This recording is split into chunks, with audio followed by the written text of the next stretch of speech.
HMH Audio presents The Lemonade War, Book 1 of the Lemonade War series. Written by Jacqueline Davies. Read by Rebecca Soler.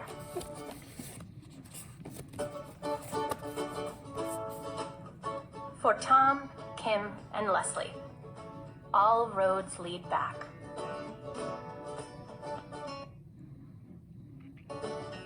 Chapter 1. Slump. Slump, noun. A drop in the activity of a business or the economy.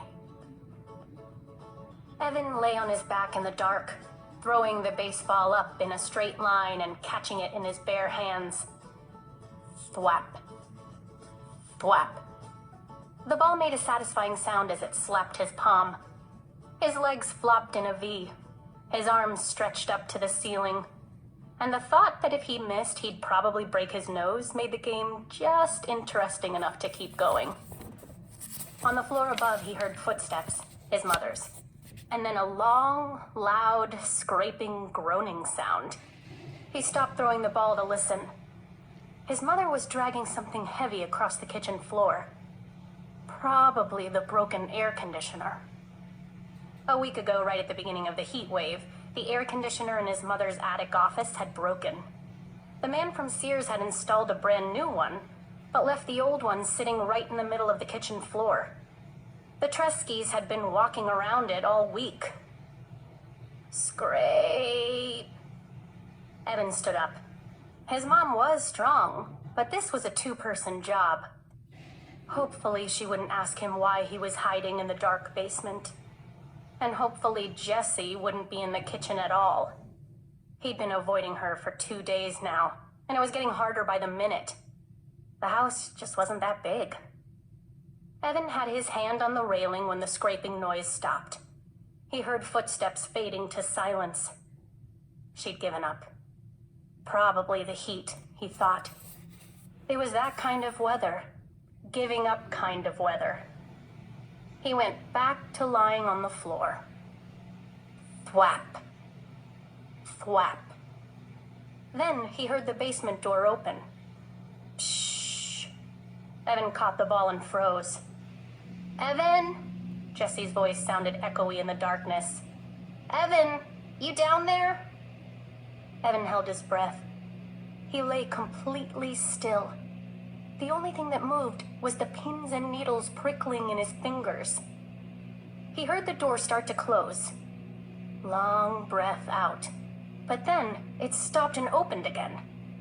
Footsteps on the carpeted stairs. A black outline of Jessie standing on the bottom step with daylight squirting all around her. Evan didn't move a muscle. Evan, is that you? Jessie took one short step into the basement. Is that... She inched her way toward him, then kicked him with her bare foot. Hey, watch it, would ya? Said Evan, swatting her leg. He suddenly felt stupid lying there in the dark. I thought you were a sleeping bag, she said. I couldn't see. What are you doing down here? How come the lights are off? It's too hot with the lights on, he said. He talked in a flat voice, trying to sound like the most boring person on the whole planet. If he kept it up, Jessie might just leave him alone. Mom's back in her office, said Jessie, lying down on the couch. Working. She groaned as she said the word. Evan didn't say anything. He went back to throwing the ball. Straight up, straight down. Maybe silence would get Jessie to leave. He was starting to feel words piling up inside him, crowding his lungs, forcing out all the air. It was like having a chest full of bats, beating their wings, fighting to get out. She tried to move the air conditioner, but it's too heavy, said Jessie. Evan tightened up his lips. Go away, he thought.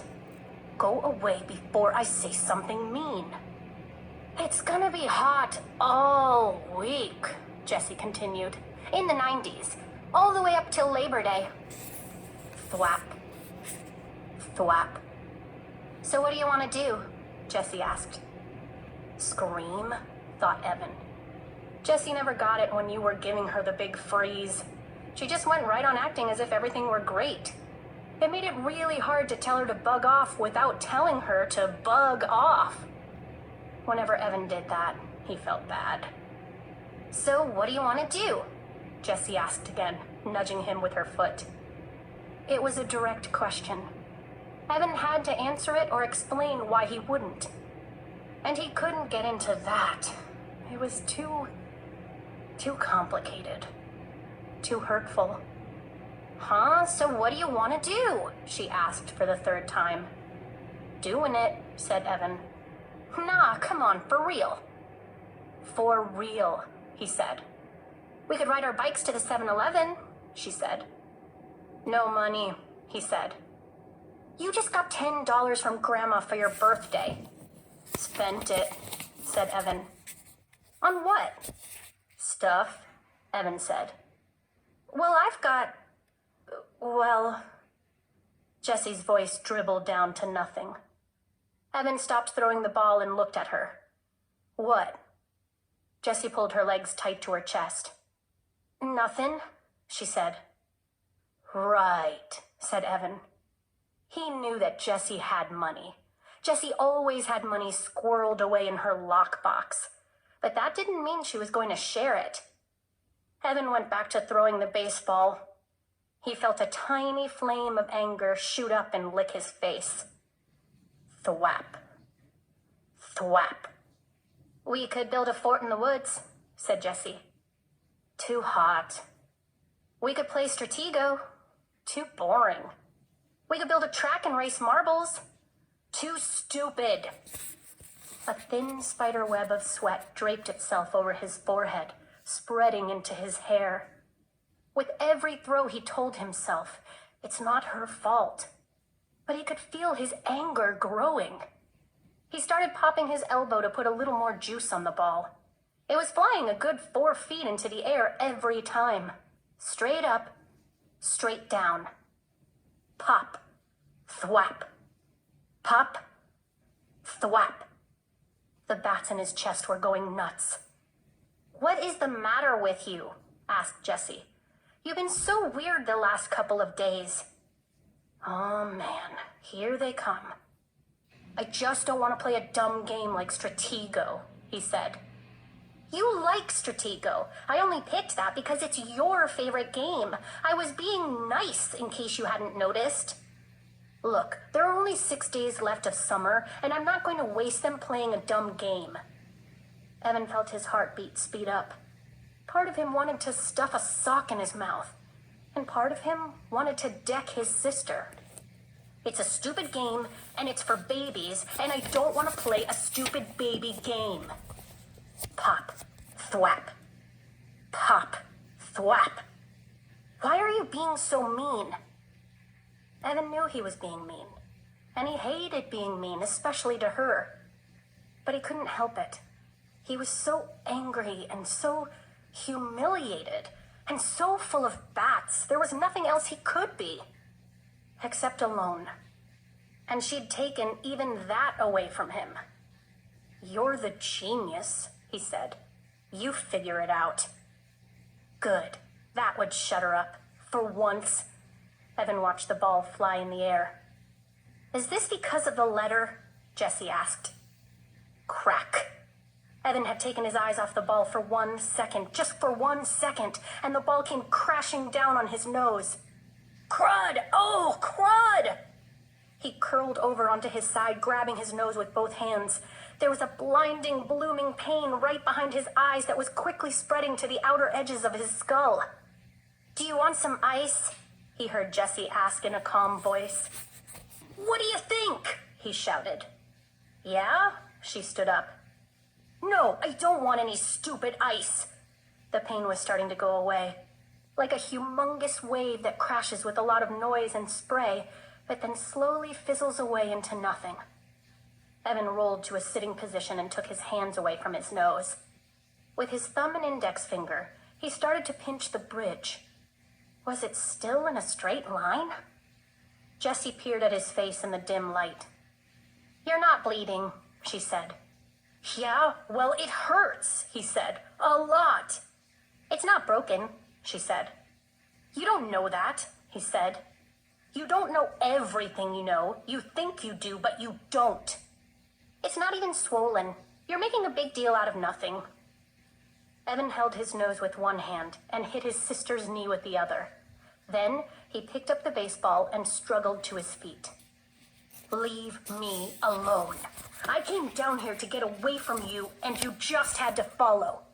You ruin everything. You ruined my summer, and now you're going to ruin school. I hate you. When he got to the bottom of the steps, he threw the baseball down in disgust. Thud. Chapter 2. Breakup. Breakup. Noun. Dissolution of a unit, an organization, or a group of organizations. The Justice Department sometimes forces the breakup of a large corporation into several smaller companies. Jessie didn't get it. She just didn't get it. What was Evan's problem? He'd been acting like a weirdo for 2 days now, and it was 2 days ago that the letter had arrived. But why would he be so upset about that letter?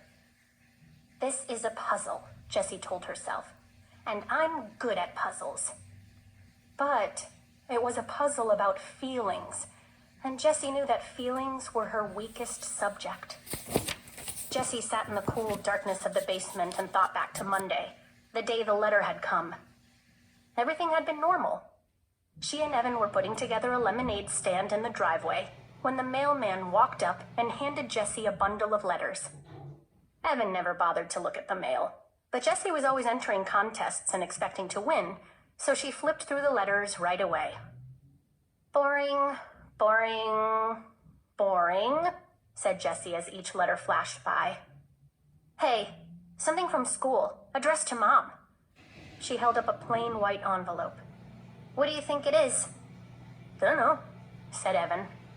He was in the garage uncovering the small wooden table they usually used for a stand. It was buried under 2 snow tubes, 2 boogie boards, and the garden hose. Jessie watched while Evan gave a mighty pull and lifted the table up over his head. Wow, he's gotten so big, thought Jessie, remembering what Mom had said about Evan's growth spurt. Sometimes Jessie felt like Evan was growing twice as fast as she was. Growing up, growing away. It looks important, said Jessie. It looks like bad news, is what she thought in her head. Was there a problem? A complaint? A mix-up? All the nervousness she'd been feeling about skipping to 4th grade suddenly burbled up inside her. This table's really dirty, said Evan. Do you think we can just cover it with a lot of cups and the pitcher and no one will notice? Jessie looked. The table was streaked with black. No. Evan groaned. I'll clean it, said Jessie. Evan had only agreed to have a lemonade stand because it was one of her favorite things to do. The least she could do for him was clean the gunk off the table. Maybe, she said, holding up the envelope again, they're postponing school. Maybe the first day isn't going to be next Tuesday, you think? That got Evan's attention. Let's ask Mom to open it, he said. Up in the humming cool of her office, Mrs. Tresky read the letter through once. Well, she said, this is a curveball. She looked right at Evan. Jessie thought her face looked worried. Evan, you and Jessie are going to be in the same class this year. You'll both have Mrs. Overton. Jessie felt relief flood her entire body. The same class. If she could have wished for one thing in the whole world, that's what she would have wished for. She would be with Evan, and Evan would make everything easier.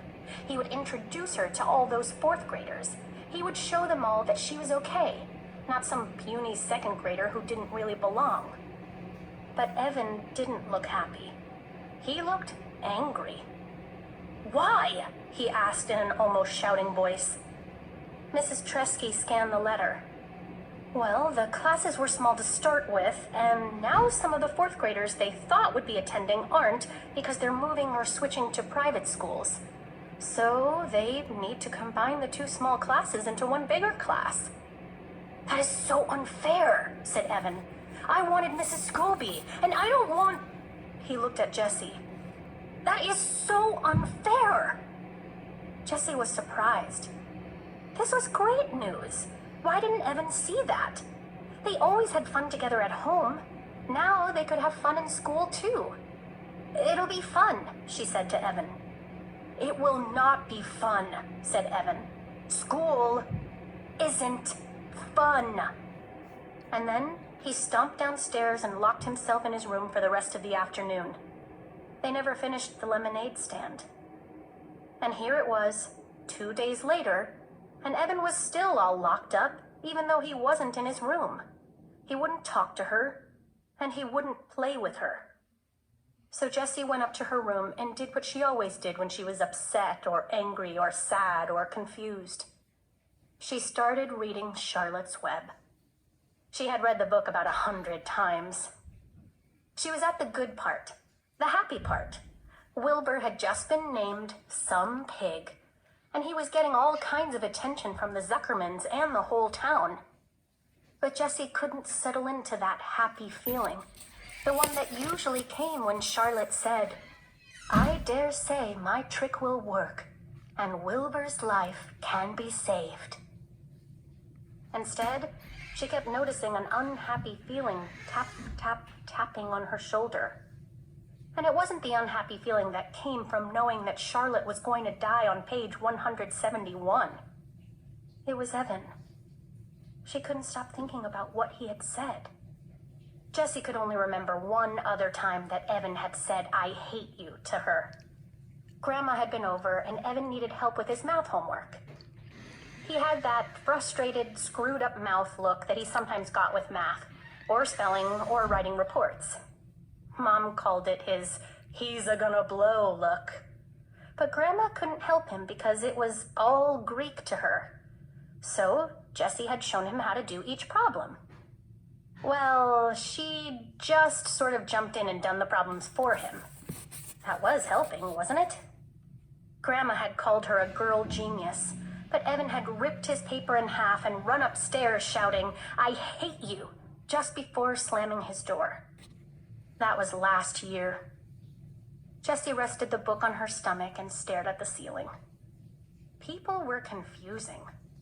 She'd rather do 100 math problems than try to figure out someone else's mixed up feelings, any day of the week. That's why she and Evan got along so well. He'd just tell her straight out, I'm mad at you because you ate the last Rice Krispies treat. And then she could say, sorry, hey, I've got some Starburst in my room, you want them? And that would be that. Evan was a straight shooter. Not like the girls at school. The ones who had started that club. She rolled over onto her side to get away from those thoughts. Across the room, against the opposite wall, she noticed the 3 pieces of foam core her mom had bought for Jessie's Labor Day project. Every year, the Rotary Club sponsored a competition for kids to see who could come up with the best display related to the holiday.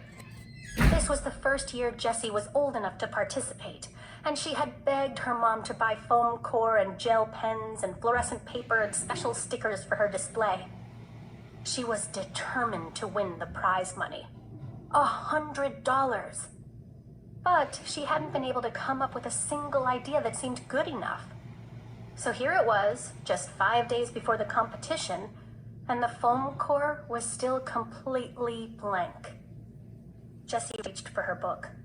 She didn't want to think about the girls at school, and she didn't want to think about the competition. She started reading again.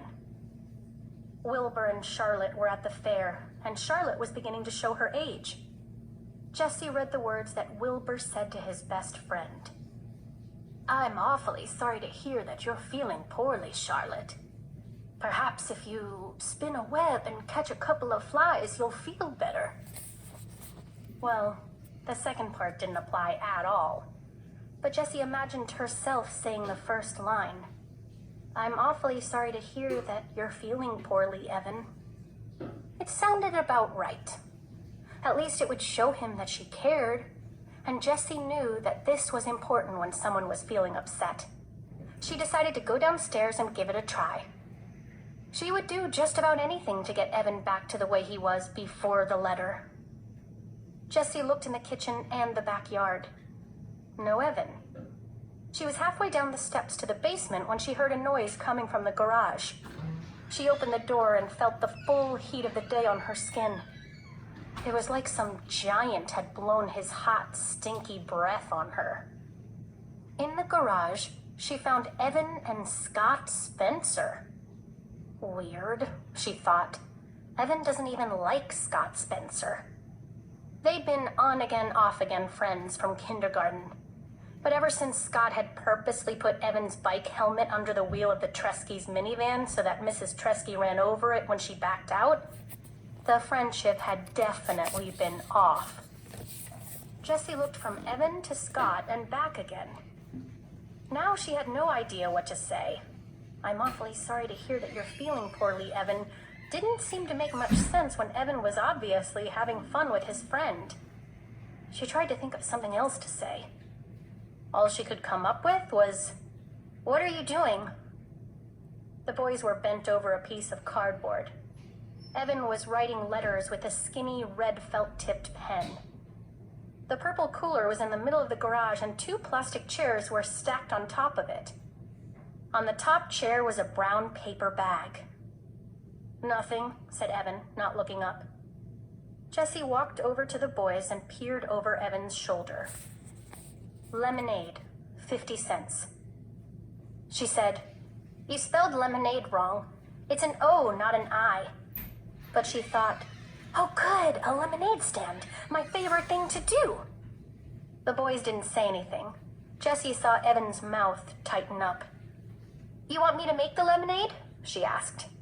"Already made," said Evan. "I could decorate the sign," she said. "I'm good at drawing butterflies and flowers and things." Scott snorted. "Huh, we don't want girls' stuff like that on our sign." "Do you want to use my lockbox to keep the money in? It's got a tray with separate compartments for all the different coins." "Nope," said Evan, still working on the sign. "Well," she said, looking around, "I can clean the table for you."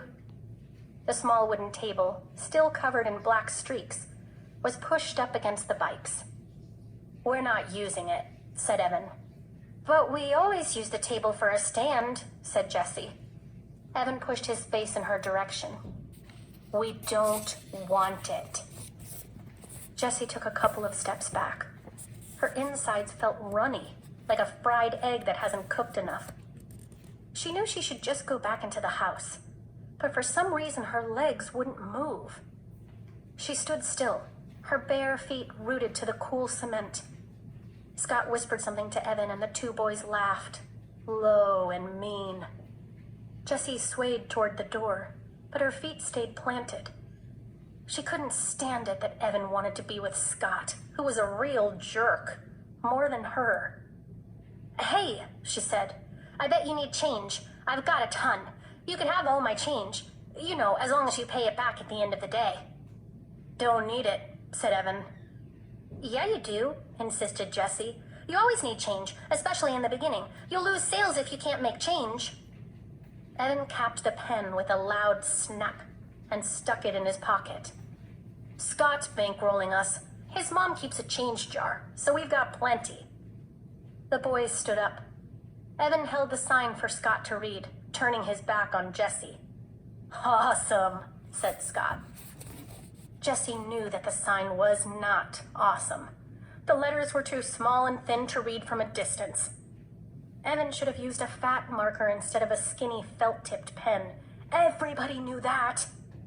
There weren't any pretty decorations to attract customers, and the word lemonade was spelled wrong. Why wouldn't Evan take a little help from her? She just wanted to help. Scott turned to her and said, "Are you really going to be in 4th grade this year?" Jessie's back stiffened. "Yep," she said. "Wow, that is so freaky." "It's not," she said, sticking her chin out. "Is too," said Scott. "I mean, you're a 2nd grader and now you're going to be a 4th grader. That's just messed up." Jessie looked at Evan, but he was busy taping the sign to the cooler. Lots of people skip grades, said Jessie. It's not that big a deal. It's completely weird, said Scott. I mean, you miss everything from a whole year. You missed the whole unit on Antarctica, and that was the best. And the field trip to the aquarium. And the thing where we sent letters all over the country. Oh, remember that, Evan? You got that letter from Alaska? That was so cool. Evan nodded, but he didn't look up. It's not that big a deal, said Jessie again, her voice stretched tight like a rubber band. It's like you miss a year of your life, Scott said. It's like you're gonna die a whole year earlier than the rest of us because you never had third grade. Jessie felt cold and hot at the same time. Part of her wanted to yell, "That doesn't make any sense!" But the other part of her felt so freakish, like Scott had just noticed she had 3 legs. Evan stood up and tossed the paper bag to Scott. Then he grabbed the plastic chairs with one hand. Come on, let's go. He reached down to grab one handle of the cooler. Scott grabbed the other, and together they lifted it and began to walk out of the garage. Hey, Evan, said Jessie, calling to their backs. Can I come too? No, he said without turning around. Come on, please. I'll be a big help. I can do lots of things. You're too young, he said sharply. You're just a baby. The boys walked out. You're just a baby.